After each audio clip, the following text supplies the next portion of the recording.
तो community development programme हम लोग देख लिए थे, ठीक है। तो कम्युनिटी डेवलपमेंट प्रोग्राम में क्या दिक्कत आ रहा था, मान लो जैसे क्लास में हम लोग मॉनिटर वगैरह क्यों बनाते हैं, प्रोफेसर सब कुछ करेगा तो मतलब स्टूडेंट लोग क्या करेगा कि हम लोग मतलब उतना फील मतलब उन लोग ऐसा मतलब लगेगा कि हम लोग का कुछ इन्वॉल्वमेंट नहीं हो रहा है ना। इसलिए हम लोग मेज मैनेजर बनाते हैं, मॉनिटर बनाते हैं कि स्टूडेंट लोग भी इन्वॉल्व रहे, है ना। कोई भी प्रोग्राम बनाते हैं हम लोग करते हैं तो स्टूडेंट का पार्टिसिपेट रखते हैं कि नहीं हम लोग। मतलब सेक्रेटरी जो हेड जो होता है हमेशा प्रोफेसर रहता है, लेकिन उसके नीचे स्टूडेंट रहता है, ठीक है। तो कम्युनिटी डेवलपमेंट प्रोग्राम हम लोग का स्टार्ट हो गया था, उसके साथ साथ एनईएस भी स्टार्ट हुआ था, ठीक है। लेकिन इसमें दिक्कत क्या आ रहा था, जो गांव वाला है ना, विलेजर्स जो है वो पार्टिसिपेट नहीं कर रहा था, ठीक है। सारे काम कौन कर रहा था, गवर्नमेंट ऑफिसर कर रहा था, एमएल जो मल्टी विलेज लेवल वर्कर जो है वो लोग सारे काम वो लोग कर रहा था, ठीक है। तो विलेजर जो है वो लोग पार्टिसिपेट नहीं कर रहा था, तो पीपी लोगों का इन्वॉल्वमेंट बहुत कम था, ठीक है। तो इसलिए जो है जो बलवंत राय मेहता, ठीक, बलवंत राय जी मेहता जो है ये क्या बोला था कि एक पंचायती राज का प्रपोजल दिया था, ठीक है। तो team for the study of community projects and national extension service Balwant Rai ji Mehta, ठीक है। 1957 में ये वाला एक कमेटी बनाया गया था बलवंत जी मेहता का नेतृत्व में, ठीक है। तो वो एक क्या बोला था, least suspectful aspect of CD and NES is attempt to evoke popular initiative, ठीक है।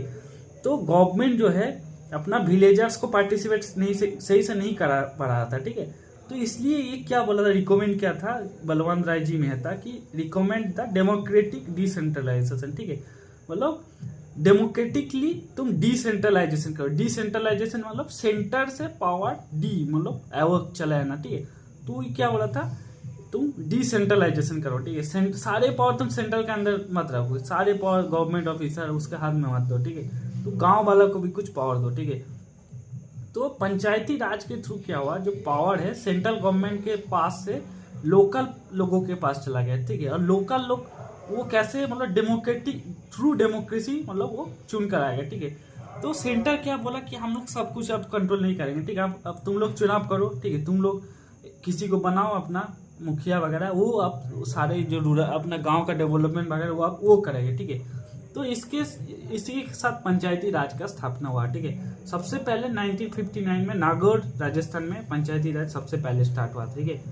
अब committee for panchayati raj institute 3 phase of panchayati raj, ठीक है। तो 3 फेज में हमारा इंडिया में पंचायती राज का ये हुआ। सबसे पहले फेज ऑफ एसेंडेंसी, ठीक है। एसेंडेंसी मतलब ग्रोथ पीरियड, ठीक है। तो 1959 में पंचायती राज स्टार्ट हुआ था और 64 तक चला, ठीक है। तो ये एसेंडेंसी मतलब ग्रोथ हुआ, ठीक है। उसका स्टेगनेशन मतलब क्या होता है, स्टेगनेंट हो जाता है ना, मतलब डेवलपमेंट कुछ नहीं हो रहा। तो 65 से 69 तक स्टेगनेट हो गया। और फेज ऑफ डिक्लाइन 69 से 77 तक इसका डिक्लाइन हो गया, ठीक है। अब जो है 3 टायर पंचायती राज सिस्टम कौन दिया था, बलवंत राय जी मेहता, ठीक है। तो ये 3 टायर पंचायती राज दिया था, ठीक है। इसमें क्या क्या रहेगा, ग्राम पंचायत रहेगा 3 टायर मतलब सबसे पहले ग्राम पंचायत, ठीक, उसके ऊपर रहेगा पंचायती समिति ब्लॉक लेवल पे, और उसके ऊपर रहेगा जिला परिषद डिस्ट्रिक्ट लेवल पे, ठीक है। अब आता है सबसे पहले ग्राम पंचायत, ठीक है। ग्राम पंचायत क्या है, सबसे first tier of village level primary unit, ठीक है। इसमें क्या क्या रहता है, ग्राम सभा रहता है, ठीक। ग्राम सभा मतलब ग्राम सभा में क्या है, तुम्हारा विलेज का सारे लोग उसका परमानेंट बॉडी, ग्राम सभा जो है एक परमानेंट बॉडी है, ठीक है।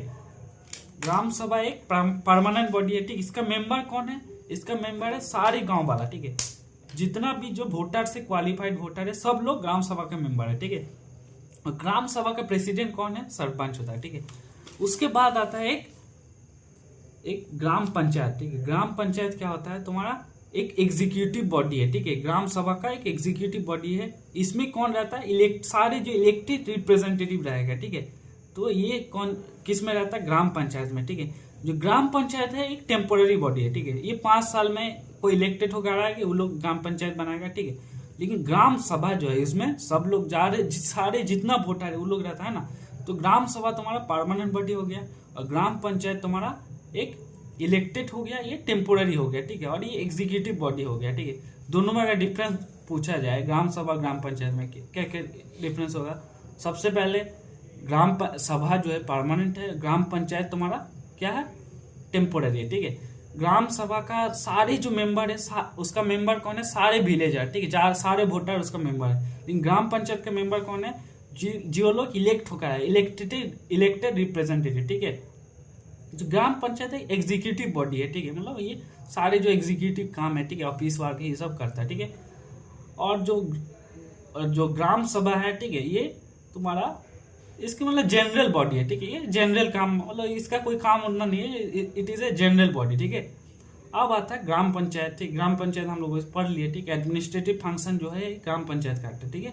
अब टेन्योर ऑफ ग्राम पंचायत कितना होता है, 5 साल का टेन्योर रहता है, ठीक है। और ग्राम पंचायत में एक सेक्रेटरी रहता है, ठीक है, उसको हम लोग ग्राम सेवक या फिर विलेज डेवलपमेंट ऑफिसर बोलते हैं, ठीक है। तुम लोग पंचायत वाला वेबसाइट देखोगे, ठीक है, तो उसमें जो सचिव नहीं, सॉरी, जो क्या नाम है उसका, जीतू भैया है, ठीक है, वो क्या था उसमें ग्राम सेक्रेटरी था, ठीक है, ग्राम सेवक था, ठीक है। उसके ऊपर सेकेंड लेवल पे आ जाता है पंचायत समिति, ठीक है। पंचायत समिति क्या ब्लॉक लेवल पे होता है, ठीक है, इसको हम लोग इंटरमीडिएट लेवल भी बोलते हैं, ठीक है। और पंचायत समिति के ऊपर कौन रहता है, डिस्ट्रिक्ट जिला परिषद या फिर डिस्ट्रिक्ट लेवल पे रहता है, ठीक है। और जिला परिषद का सेक्रेटरी कौन रहता है, डिस्ट्रिक्ट कलेक्टर, ठीक है। समझ गए सब लोग। अब आता हम लोग 2 टायर सिस्टम, ठीक है। 2 टायर सिस्टम किस लिए बनाया गया था, जो मतलब ऐसा डिस्ट्रिक्ट, जैसे हम लोग कुछ स्टेट है, ठीक है, जिस स्टेट में लोग कम था, ठीक है, तो उस स्टेट में जैसे कोई बहुत सारे स्टेट है जिसमें पॉपुलेशन 20 लाख से भी कम है, ठीक है, तो उस स्टेट के लिए हम लोग बनाया गया था 2 टायर सिस्टम, ठीक है। 2 टायर सिस्टम कौन बना, इसका रिकमेंडेशन कौन दिया था, अशोक मेहता कमेटी, ठीक है। 1978 में Ashok Mehta committee 2 tier system का रिकमेंडेशन दिया था, और ये कर्नाटक में सबसे पहले यूज किया गया था, ठीक है। तो जिस स्टेट में तुम्हारा 20 लाख के कम पॉपुलेशन है उसमें 2 टायर सिस्टम होता है, ठीक है। 2 टायर में क्या क्या आता है, सबसे पहले आता है मंडल पंचायत और उसके ऊपर आता है जिला परिषद, ठीक है। अब इसमें जो 2 टायर सिस्टम में, सॉरी, पंचायती सिस्टम में जो है 1/3 सीट रिजर्व कर दिया गया था वुमेन के लिए, ठीक है। 1952 में तब पीवी नरसिम्हा राव का गवर्नमेंट था, ठीक है, तो 73rd अमेंडमेंट लाया था अपना कॉन्स्टिट्यूशन में, और 1/3 सीट जो रिजर्व कर दिया था वुमेन के लिए, ठीक है। तो उसके बाद भी अभी धीमे धीमे वुमेन का पार्टिसिपेशन बढ़ रहा है, लेकिन अभी भी गांव में हम लोग देखेंगे तो नाम के लिए वुमेन रिजर्वेशन रहता है। वुमेन जैसे कोई प्रधान रहता है, ठीक है, अपना बीवी को बैठा देता है, ठीक है, नाम के लिए वो प्रधान है लेकिन सारे काम वही करता है, ठीक है। तो अभी धीरे धीरे सुधार आ रहा है, ठीक है। तो पंचायती राज डे जो है अप्रैल 24, ठीक है, अप्रैल 24 हमारे एक दोस्त का बर्थडे भी है, मोहित है, तो उसका बर्थडे के दिन हम लोग पंचायती राज डे मनाते हैं, ठीक है।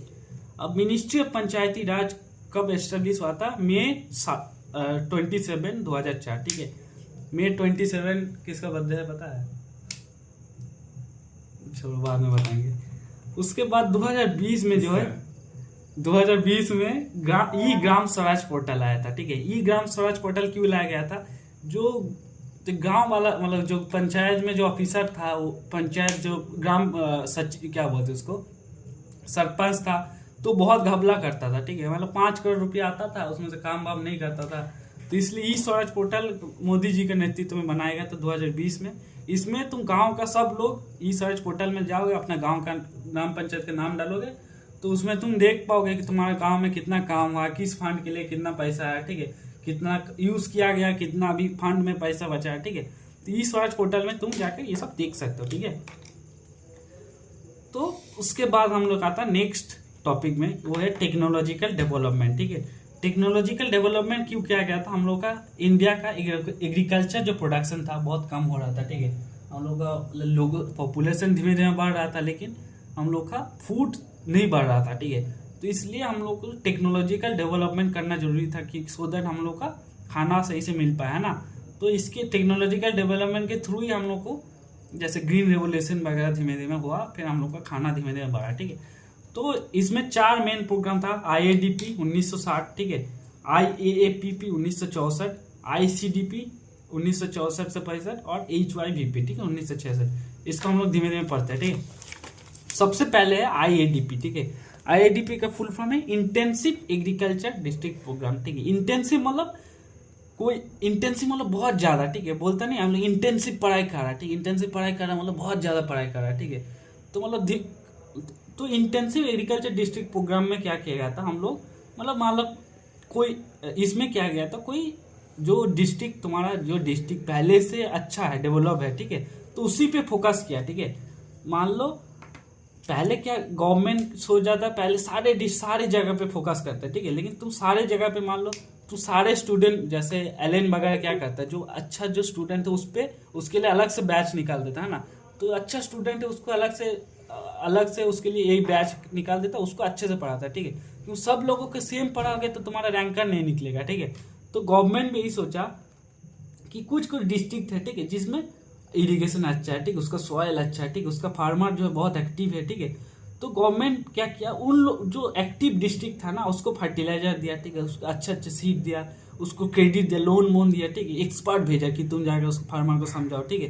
तो जो अच्छा ऑलरेडी अच्छा डिस्ट्रिक्ट था, ठीक है, तो उसको अच्छे से उसको मतलब इम्प्रूव किया, ठीक है। तो ये जो आईआईडीपी है 1960 में खरीफ के लिए स्टार्ट हुआ था, ये कौन रिकॉर्ड किया था, सेकेंड एग्रीकल्चरल प्रोडक्शन टीम, और ये भी फोर्ड फाउंडेशन से फंडिंग मिला था, ठीक है। तो हमारा इंडिया में जो फूड क्राइसिस चल रहा था, ठीक है, तो उसको मीट करने के लिए हम लोग आईआईडीपी लाया था, ठीक है। तो आईआईडीपी जो है through out the uniform basis through out the country, ठीक है, तो यूनिफॉर्म पे मतलब पूरा देश में यूनिफॉर्मली ये काम नहीं, यूनिफॉर्मली ये मतलब ये नहीं कर रहा था, ठीक है। इसमें हम लोग क्या कर रहे थे, intensive efforts with a combination of technological improvements and concentration of manpower resources in selected area, ठीक है। तुम कुछ एरिया को सिलेक्ट कर लिया, ठीक है, जो डिस्ट्रिक्ट ऑलरेडी अच्छा है, ठीक है, जिसमें रिसोर्सेज अच्छा है, ठीक है, तुम सारे डिस्ट्रिक्ट इक्वली तुम ये नहीं करो, ठीक है, तो कुछ जो डिस्ट्रिक्ट है तुम सिलेक्ट कर लिया, ठीक है, उसमें तुम इंटेंसिव एफर्ट दे रहे हो, ठीक है, उसको तुम अच्छे से एफर्ट कर रहे हो, उसका टेक्नोलॉजिकल इंप्रूवमेंट कर रहे हो, ठीक है, उसका जो रिसोर्सेज वगैरह तुम दे रहे हो, ठीक है। उसके बाद जो है second team of agriculture experts 1959, ठीक है, वो 10 पॉइंट पायलट प्रोग्राम दिया था, ठीक है, और providing educate incentives and aids to cultivation to increase production to intensive और इलेक्ट सिलेक्टेड डिस्ट्रिक्ट, ठीक है, ये भी वही बोला था, कुछ सिलेक्टेड डिस्ट्रिक्ट करो, ठीक है, कोई डिस्ट्रिक्ट को सिलेक्ट कर लो जो ऑलरेडी अच्छा है, ठीक है, और उसको तुम और फैसिलिटी दो, ठीक है, उसको अच्छा फैसिलिटी दो, उसको सीड दो, फर्टिलाइजर दो, इरिगेशन दो, और इसके थ्रू हम लोग का प्रोडक्शन बढ़ाओ, ठीक है। तो इसका हम लोग पैकेज प्रोग्राम भी बोलते हैं, ठीक है। पैकेज प्रोग्राम क्यों बोलते हैं, क्योंकि तो जो अच्छा डिस्ट्रिक्ट है उसका फार्मर को पैकेज मिल रहा था, ठीक है, पैकेज मतलब एक साथ बहुत कुछ मिल रहा था, ठीक है, उसको सीड, फर्टिलाइजर, इरिगेशन सब कुछ मिल रहा था बेस्ड ऑन कॉन्सेंट्रेट प्रिंसिपल, ठीक है। कॉन्सेंट्रेट प्रिंसिपल मतलब कुछ डिस्ट्रिक्ट में तुम कॉन्सेंट्रेट करो, ठीक है, तुम पूरा सारे डिस्ट्रिक्ट पे तुम कॉन्सेंट्रेट नहीं करो, ठीक है, जो अच्छा स्टूडेंट है तुम उसी पे कॉन्सेंट्रेट करो, ठीक है। इसका मोटो क्या था, बेटिंग ऑन स्ट्रॉन्ग हॉर्स, ठीक है, तो जो हॉर्स तुम्हारा स्ट्रॉन्ग है, ठीक है, उस पर बेट कर रहे हो, ठीक है, तुम सारे हॉर्स पे फोकस नहीं कर रहे हो, ठीक है। Linking farm plan with credit, ठीक है, participatory preparatory phase and implementary phase, ठीक है, तो पहले प्रिपरेशन किया फिर इसको इम्प्लीमेंटेशन किया, ठीक है। तो आईआईडीपी जो है उसके थ्रू हम लोग का जो फूड ग्रेन प्रोडक्शन 30% बढ़ गया, ठीक है। तो गवर्नमेंट जो है अच्छे डिस्ट्रिक्ट जो था ऑलरेडी अच्छा डिस्ट्रिक्ट था उसमें फोकस किया, हमारा जो प्रोडक्शन है 30% बढ़ गया, ठीक है। उसके बाद आया था आईएएपी, ठीक है। आईएएपी क्या है, इंटेंसिव एग्रीकल्चर एरिया प्रोग्राम, ठीक है।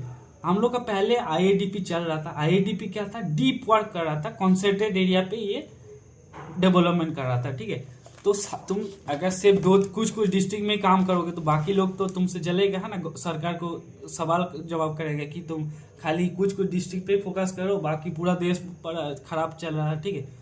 तो उसके लिए गवर्नमेंट क्या लाया, आईएएपी, ठीक है। तो आईएएपी क्या है, वाइड रेंज पे, ठीक है। आईएडीपी कुछ डिस्ट्रिक्ट पे फोकस कर रहा था, ठीक है, लेकिन आईएपी क्या है, तुम्हारा कम खर्चा में और वाइडर कवरेज, ठीक है। तो to extend the benefits of improve technology in large areas, ठीक है, तो ज्यादा लार्ज एरिया में जो टेक्नोलॉजी है उसको एक्सटेंड करना है विथ लेस कॉस्ट, कम पैसा में, एंड रिड्यूस स्टाफ स्ट्रेंथ, ठीक है, और कम स्टाफ के साथ, ठीक है। इट इज लेस इंटेंसिव, ठीक है। जो पहले वाला जो था बहुत इंटेंसिव था, ठीक है, कम जगह पे ज्यादा एफोर्ट कर रहा था, ठीक है, लेकिन इसमें क्या है, ये लेस इंटेंसिव थी, ठीक है। आईएपी जो है इनिशियली 150 डिस्ट्रिक्ट में स्टार्ट किया था, ठीक है, और पूरा देश का 20 से 25% कल्टिवेटेड एरिया में ये हुआ था, ठीक है। उसके बाद फिर से क्या है, उसके बाद नेक्स्ट प्रोग्राम क्या है, हाई यील्डिंग वैरायटी प्रोग्राम 1966, ठीक है। हाई यील्डिंग वैरायटी क्या है, जो वैरायटी उसका यील्ड अच्छा होता है, ठीक, अर्ली मैच्योरिटी हो, मतलब जल्दी मैच्योरिटी होता है, ठीक। फोटो इंसेंसिटिव मतलब तुम्हारा सनलाइट ड्यूरेशन से इसका कोई इफेक्ट नहीं पड़ता, ठीक है, और फैसिलिटेट मल्टीपल क्रॉपिंग, ठीक है। मल्टीपल क्रॉपिंग पे हम लोग फोकस किए, मतलब एक साल में एक से ज्यादा हम लोग क्रॉपिंग ले रहे हैं, ठीक है। इसके थ्रू क्या हुआ, सेल्फ सफिशियंसी इन फूड, ठीक है। हाई यील्डिंग वैरायटी से हम लोग सेल अपना फूड पे, पहले हम लोग अमेरिका दूसरे लोगों पे डिपेंड करता था, अमेरिका से गेहूं मंगाता था, मेक्सिको से गेहूं मंगाता था, लेकिन हाई यील्डिंग वैरायटी प्रोग्राम के बाद हम लोग सेल्फ सफिशिएंट हो गए, ठीक है। और पंजाब हो गया, हरियाणा हो गया, वेस्टर्न पार्ट ऑफ यूपी, ठीक है, ये सब जगह में इसका और वाइड एक्सपेंशन हुआ, ठीक है। और कृषि दर्शन 1967, ठीक, गवर्नमेंट जो है कृषि दर्शन प्रोग्राम स्टार्ट किया था, टीवी प्रोग्राम, जिसके थ्रू ये हाई यील्डिंग HYVP और IADP को प्रमोट करता था, ठीक है। तो कृषि दर्शन नाम का गवर्नमेंट टीवी प्रोग्राम स्टार्ट किया, ठीक है। और अपना जो स्कीम है ये सब उसके थ्रू प्रमोट करता था। उसके बाद आया ICDP, ठीक है। ICDP मतलब इंटेंसिव कैटल डेवलपमेंट प्रोजेक्ट, ठीक है, 1964 से 65, ठीक है। इसके थ्रू क्या है, कैटल जो मतलब जो कैटल है, ठीक, उसका डेवलपमेंट किया गया था। की विलेज स्कीम मतलब 1952 में की विलेज स्कीम आया, ठीक है। इससे हम लोग क्या, quality and productivity of cattle and buffalo, ठीक है, जो देश में कैटल और बफेलो है उसका क्वालिटी और प्रोडक्टिविटी बढ़ाने का कोशिश किया गया, ठीक है। Launched in the milk shed area of major dairy plant, ठीक है। मिल्क सेड एरिया मतलब क्या है, तुम्हारा जो मिल्क मतलब village near the dairy plant, ठीक है। तो तुम्हारा मान लो कहीं डेयरी प्लांट है, ठीक है, उसका आसपास का जो विलेज है, ठीक है, उसमें हम लोग मेन फोकस किया, ठीक है। उसका आसपास जो विलेज है उसमें जो गाय वगैरह रहता है, ठीक है, उसको हम लोग उसमें हम लोग हाई यील्डिंग वैरायटी के काव दिया, सॉरी अच्छा मतलब अच्छा ब्रीड दिया काव का, ठीक है। उसको अच्छा फीड सपोर्ट मिला, उसको वेटेनरी केयर मिला, ठीक है। तो जो मतलब इससे क्या हो गया, जो कैटल क्वालिटी है उसका इंप्रूवमेंट आया, ठीक है। उसके जो मिल्क मिलता था उसका प्रोडक्शन बढ़ गया, ठीक है, बफेलो का प्रोडक्टिविटी बढ़ गया, ठीक है। तो ICDP के थ्रू ये हम लोग का अचीव किया हम लोग। तो अभी तक हम लोग टेक्नोलॉजिकल डेवलपमेंट देख रहे थे, ठीक है। टेक्नोलॉजिकल डेवलपमेंट गवर्नमेंट, उसमें गवर्नमेंट किस पे फोकस किया, तुम्हारा एग्रीकल्चर का प्रोडक्शन बढ़े, है ना। तो जैसे एग्रीकल्चर का प्रोडक्शन बढ़े थ्रू टेक्नोलॉजिकल डेवलपमेंट, ठीक है। लेकिन फिर गवर्नमेंट को समझ में आया कि सिर्फ एग्रीकल्चर बढ़ाने से हम लोग का पूरा ओवरऑल डेवलपमेंट नहीं होगा, है ना।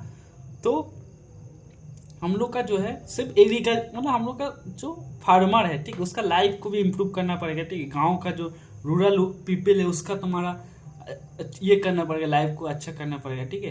क्योंकि टेक्नोलॉजिकल डेवलपमेंट से क्या मतलब क्या हुआ, जो रिच फार्मर है ना सिर्फ उसी को बेनिफिट मिला, ठीक है। IADP IAPP इससे क्या होगा, जो अमीर फार्मर है सिर्फ उसी को हेल्प मिला, ठीक है। लेकिन गवर्नमेंट तो सिर्फ अमीर लोगों के लिए नहीं बना, है ना। तो गरीब फार्मर है, स्मॉल फार्मर है, ठीक है, मीडियम फार्मर है, मार्जिनल फार्मर है, जो ड्रॉट प्रोन एरिया है, डिजर्ट एरिया, तो सबके लिए सरकार तो सबके लिए है, ठीक है। तो सरकार को सबके लिए कुछ ना कुछ करना चाहिए, ठीक है।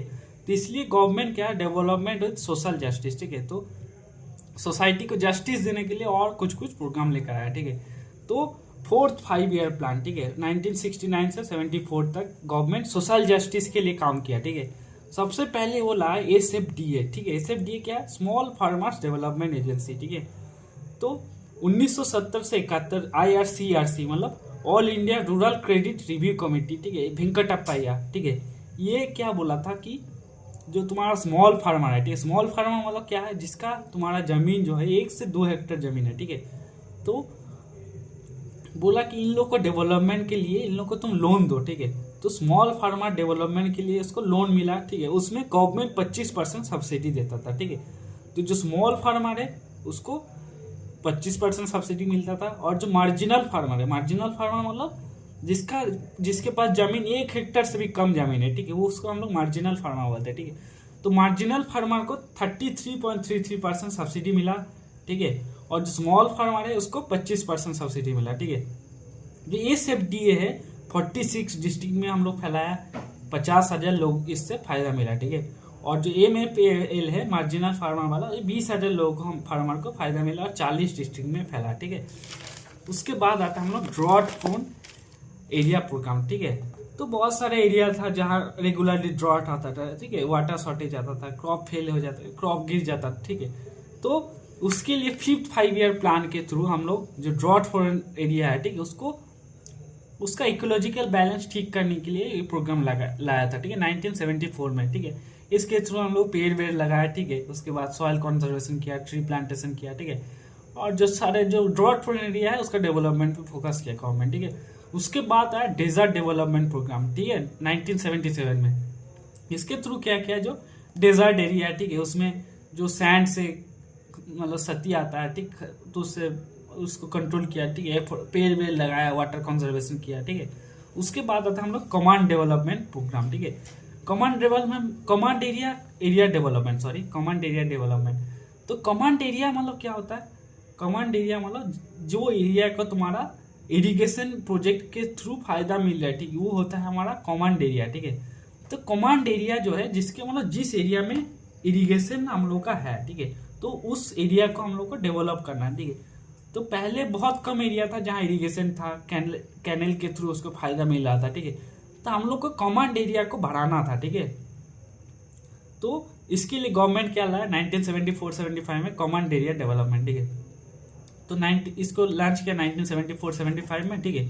इसका मेन ऑब्जेक्टिव क्या था, utilisation of irrigation potential created by major and medium irrigation project, ठीक है। तो पहले हम लोग का जैसे बहुत सारे कैनल, पहले उतना कैनल वगैरह नहीं था, ठीक है, तो गवर्नमेंट इसके थ्रू बहुत सारे कैनल बनाया, ठीक है। तो इसके जो सो दैट की जो मतलब हर जगह पे मतलब कैनल का पानी पहुंचे, ठीक है।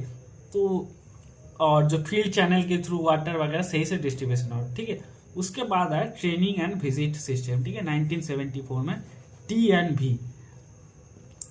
ये कौन सबसे पहले डेवलप किया था, जो डैनियल बेनोर है, ठीक है, इस साइंटिस्ट का नाम है डैनियल बेनोर, सबसे पहले TNV सिस्टम को डेवलप किया था। और फर्स्ट टाइम इस कहाँ यूज हुआ था, तुर्की में, ठीक है, 1973 में, ठीक है। जो TNV सिस्टम है इसको फंडिंग कहाँ से मिला था, वर्ल्ड बैंक से फंडिंग मिला था, और राजस्थान में जो है पहली बार यूज किया गया था, ठीक है, TNV सिस्टम।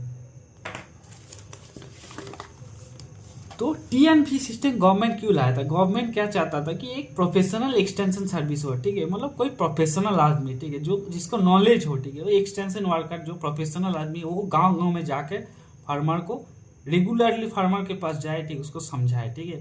तो इसलिए गवर्नमेंट जो है TNV सिस्टम लाया था, ठीक है।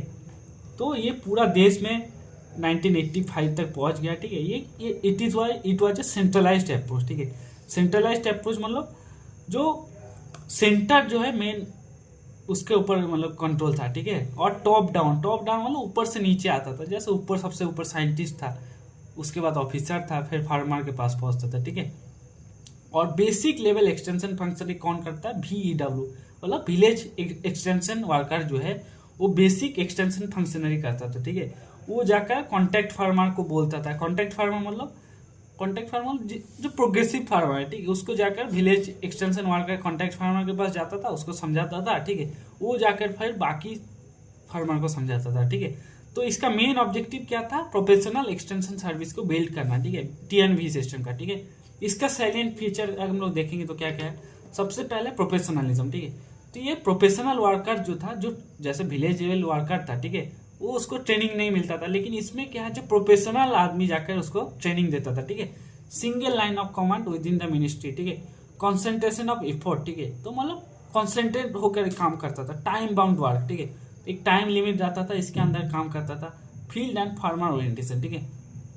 तो जो फार्मर है मतलब फील्ड में जाकर जो वर्कर काम करता था, ठीक है, फील्ड और फार्मर के साथ उसका ओरिएंटेशन रहता था। रेगुलर एंड कंटिन्यूस ट्रेनिंग, ठीक है, जो विलेज एक्सटेंशन वर्कर रहता था उसको रेगुलर ट्रेनिंग मिलता था, ठीक है। और लिंकेज विद रिसर्च, ठीक है, और इसके साथ रिसर्च भी कनेक्ट रहता था, ठीक है। ट्रेनिंग एंड TNV, ठीक है। तो सबसे पहले मंथली जोनल वर्कशॉप, ठीक है, तो जो in service training for 2 days for SMS, ठीक है। जो साइंटिस्ट है, ठीक है, जो साइंटिस्ट था वो जो SMS था, ठीक है, मतलब सब्जेक्ट मैटर स्पेशलिस्ट, उसको हर महीने के 2 दिन उसको ट्रेनिंग देता था, ठीक है। साइंटिस्ट SMS को ट्रेनिंग देता था, ठीक है। और जो SMS है ट्रेनिंग लेकर गया साइंटिस्ट से, वो जाकर आप जो विलेज एक्सटेंशन वर्कर, ठीक है, विलेज एक्सटेंशन वर्कर और एग्रीकल्चर ऑफिसर है, उसको वो जाकर फिर से SMS जाकर उसको ट्रेनिंग देता था फोर्टनाइट मतलब 14 दिन में, ठीक है। मान लो SMS जो था वो जाता था हर महीने में 2 दिन जाता था, वो साइंटिस्ट के पास गया SMS, ठीक है, ट्रेनिंग लेकर आया, ठीक है। और SMS का क्या काम है, वो जाकर फिर से विलेज एक्सटेंशन वर्कर है ये, वो ऐसे उसको हर 14 दिन में ट्रेनिंग देता था, ठीक है। अब आता है ऑर्गेनाइजेशन इन टीएनवी, ठीक है। तो टीएनवी का ऑर्गेनाइजेशन कैसे था? तो सबसे पहले एक्सटेंशन एजेंट और फार्मर का रेशियो कितना होना चाहिए? 1:800, ठीक है। मतलब 800 अगर फार्मर है उसके लिए एक एक्सटेंशन एजेंट होना ही चाहिए, ठीक है। और हिल एरिया में 1:250, ठीक है। हिल एरिया में 250 फार्मर के लिए एक एक्सटेंशन वर्कर होना चाहिए, और इरिगेटेड एरिया में 400 फार्मर के लिए एक एक्सटेंशन एजेंट होना चाहिए, ठीक है। तो हर जो विलेज एक्सटेंशन वर्कर था वो 8 से 12 विलेज में घूमता था, ठीक है। तो अब 8 से 12 विलेज में घूम रहा है, ऐसा तो पॉसिबल नहीं कि है ना सारे विलेज, सारे जो विलेज मतलब विलेज में जो सारे मतलब लोग है फार्मर के पास तो पॉसिबल नहीं है जाना, है ना। तो इसलिए क्या किया था, जो फार्मर है मान लो हर विलेज में जो फार्मर है, ठीक है, उसको 8 ग्रुप में डिवाइड किया, ठीक है। मान लो 100 फार्मर है मेरे गाँव में, ठीक है, तो उसको 8 ग्रुप में डिवाइड किया, ठीक है। और हर ग्रुप से 10 लोगों को वो सिलेक्ट करता था, ठीक है। मान लो मेरे गांव में 1000 फार्मर है, ठीक है, उसको पहले वो 8 ग्रुप में डिवाइड किया, ठीक है। अब 8 ग्रुप में से वो सारे ग्रुप में से 10 फार्मर को सिलेक्ट करता, मान लो जो अच्छा है थोड़ा, ठीक है, समझ में आता है, तो उसको बना देता था कॉन्टैक्ट फार्मर, ठीक है। अब विलेज एक्सटेंशन वर्कर ये कॉन्टैक्ट फार्मर को जाकर ट्रेनिंग देता था, ठीक है, और उसको ट्रेनिंग देता था और कॉन्टैक्ट फार्मर को बोलता था तुम जाकर बाकी फार्मर को समझाओ, ठीक है। तो मतलब मैं मान लो विलेज एक्सटेंशन वर्कर हूँ, ठीक है, ऐसा तो पॉसिबल है नहीं कि मैं सारे फार्मर को समझाऊँ, है ना, ऐसा पॉसिबल है नहीं, पॉसिबल है। तो इसलिए मैं क्या किया, मान लो सारे जो विलेजर फार्मर है, ठीक है, उसको पहले मैं 10 ग्रुप में 8 ग्रुप में डिवाइड कर दिया, ठीक है। 8 ग्रुप में उसको डिवाइड किया, ठीक है। 8 ग्रुप में अब सारे ग्रुप में से जो सबसे टॉप 10 बच्चा है, ठीक है, मान लो 10 फार्मर है, उसको मैं सिलेक्ट कर लिया, ठीक है। अब मैं जब ट्रेनिंग देने जाऊंगा सारे फार्मर को नहीं दूंगा, वो जो 10 फार्मर को मैं सिलेक्ट किया हुआ है ना, उसको क्या बोलते हैं हम लोग, कॉन्टैक्ट फार्मर, उसको मैं जाकर ट्रेनिंग दूंगा, ठीक है। अब वो कॉन्टैक्ट फार्मर जो है वो बाकी फार्मर को जाकर समझाएगा, ठीक है। तो ऑर्गेनाइजेशन समझ गए तुम। उसके बाद जो है जो विलेज एक्सटेंशन वर्कर है ये हम लोग पहले ही पढ़ लिया, सारे 14 एवरी फोर्टनाइट मतलब 14 दिन बाद जाता है और कॉन्टैक्ट फार्मर को ट्रेनिंग देता है, ठीक है। अब विलेज एक्सटेंशन वर्कर है, ठीक है, उसका काम क्या रहेगा, 4 दिन वो फील्ड विजिट करेगा, ठीक है। एक दिन वो ट्रेनिंग लेगा, एसएमएस के पास जाएगा, एक दिन ट्रेनिंग लेगा, और एक दिन वो अनशेड्यूल विजिट रहेगा, ठीक है। मतलब ऐसे कहीं विजिट कर लिया, ठीक है। तो 8 जो विलेज एक्सटेंशन वर्कर है उसको कौन सुपरवाइज करता है, एईओ, एग्रीकल्चर एक्सटेंशन ऑफिसर, ठीक है। और 8 एग्रीकल्चर एक्सटेंशन ऑफिसर को कौन सुपरवाइजर करता है, एचडीए मतलब सब डिविजनल एक्सटेंशन ऑफिसर, ठीक है। और 3 से 5 एसएमएस जो है एचडीओ ईओ के साथ काम करता है, ठीक है। और हायर और एचडीईओ को इसको भी कौन सुपरवाइजर करेगा, जेईओ मतलब जोनल एक्सटेंशन ऑफिसर, ठीक है, इसको हम, या फिर और जोनल एक्सटेंशन ऑफिसर के ऊपर कौन रहेगा, डायरेक्टर ऑफ एक्सटेंशन या फिर डायरेक्टर ऑफ एग्रीकल्चर, ठीक है। तो सबसे बड़ा ऑफिसर कौन हो गया, डायरेक्टर ऑफ एक्सटेंशन या फिर डायरेक्टर ऑफ एग्रीकल्चर, ठीक है। उसके नीचे कौन रहेगा, जोनल एक्सटेंशन ऑफिसर रहेगा। उसके नीचे कौन रहेगा, उसके नीचे 3 से 5 एचडीईओ रहेगा, और हर एचडीईओ के नीचे कितना रहेगा, 8 एईओ रहेगा, एग्रीकल्चर एक्सटेंशन ऑफिसर रहेगा, ठीक है। और हर एईओ के नीचे कितना रहेगा, 8 वीईडब्ल्यू रहेगा, ठीक है, विलेज एक्सटेंशन वर्कर रहेगा, ठीक है। तो टीएनवी सिस्टम के थ्रू आईसीआर जो था रैपिड टीओटी मतलब ट्रांसफर ऑफ टेक्नोलॉजी करने लगा, ठीक है। इसके टीएनवी सिस्टम के बाद जो रेट ऑफ एडॉप्शन जो है बढ़ गया, ठीक है। और जो ये जो एक्सटेंशन एजेंट है ये पहली बार मैनेजमेंट प्रिंसिपल को यूज किया था, ठीक है। हम लोग एमबीए कॉलेज में मैनेजमेंट सीखते हैं हम लोग, ठीक है। तो मैनेजमेंट प्रिंसिपल को सबसे पहले कौन सा एक्सटेंशन प्रोग्राम में यूज किया गया था, टीएनवी प्रोग्राम में, ठीक है।